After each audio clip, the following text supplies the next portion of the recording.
Style. আজ আমি আপনাদের সামনে আবারও একটি নতুন রেসিপি নিয়ে চলে এসেছি। রেসিপিটি হচ্ছে নান পুরি। পুরো দোকানের মতো নান পুরির স্বাদ পাওয়ার জন্য আমার এই রেসিপিটি অবশ্যই দেখে নিন, যাতে আপনারাও এইভাবে তৈরি করতে পারেন। তো আগে বলে রাখি, আমার চ্যানেলটিকে দেখছেন কিন্তু এখনো সাবস্ক্রাইব করেননি, অবশ্যই আমার চ্যানেলটিকে সাবস্ক্রাইব করে দিন এবং পাশে থাকা বেল আইকনে একটি ক্লিক করে দিন, যাতে আমি এরকম আরো অনেক ভিডিও যখন দেব সহজেই আপনাদের কাছে পৌঁছে যেতে পারে। তো আসুন দেখে নিন কিভাবে তৈরি করছে এই নান পুরি।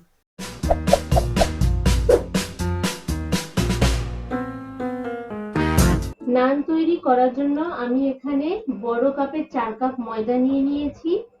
সঙ্গে আমি নুন, ইস্ট, চিনি আর টক দই।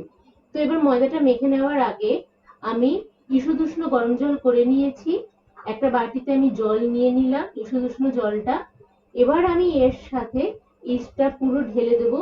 ঢেলে দিয়ে ভালোভাবে আমি এটাকে নাড়িয়ে ইস্টটাকে জলের সাথে গুলে নেব, যাতে দানা দলা দলা হয়ে যাতে না হয়ে থাকে, ভালোভাবে জলটার সাথে গুলে নেব। তেল, নুন আর চিনি একসাথে ভালোভাবে মিশিয়ে নিয়ে তার মধ্যে টক দই দিয়ে ভালোভাবে এটাকে মেখে নেব।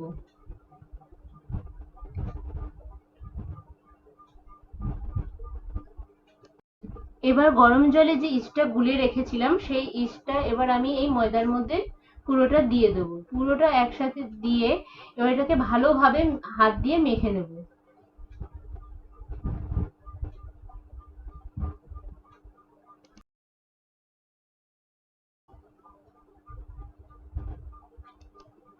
বেশ কিছুক্ষণ মেখে নেওয়ার পরে ময়দাটাকে তারপর এবার হাতে কিছুটা পরিমাণ সাদা তেল দিয়ে এবার ওই আবার ময়দাটাকে ভালোভাবে মেখে নেব। এই নান করার জন্য ভালোভাবে ময়দাটাকে মেখে নিতে হবে, এরকম আঠা আঠা ভাবটাই থাকবে। আঠা আঠা বলে যে আরো একটু ময়দা দিয়ে মাখবো সেটা করব না, এরকম ভাবেই মাখবো। তো দেখে নিন ময়দাটা ভালোভাবে মাখানো হয়ে গেছে। এবার মাখানো হয়ে যাওয়ার পরে আমি হাতে কিছুটা সাদা তেল নিয়ে আবারও ভালোভাবে একটুখানি ওর গায়ে চারিদিক দিয়ে ভালোভাবে মাখিয়ে নিচ্ছি।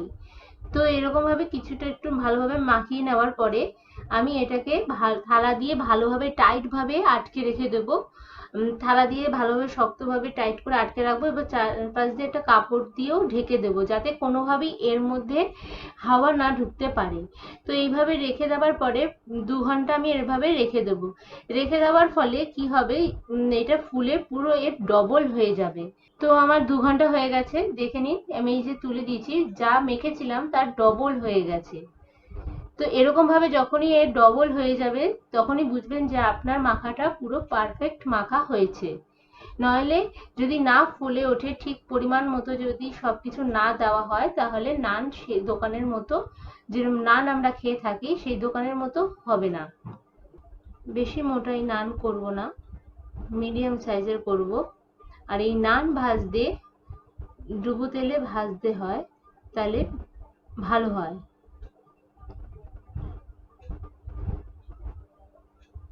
আস্তে আস্তে করে বেলে নেব।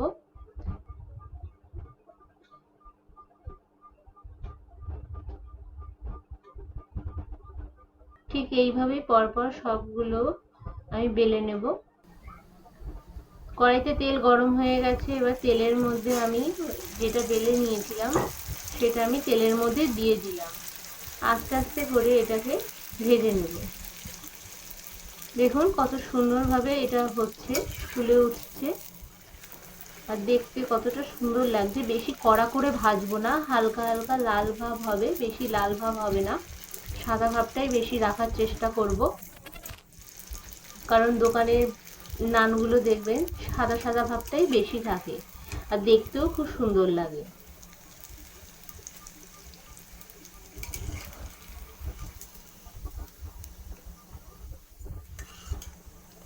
তো ঠিক এই পদ্ধতিতেই এরপরের বাকিগুলো আমি এভাবেই ভেজে নেব।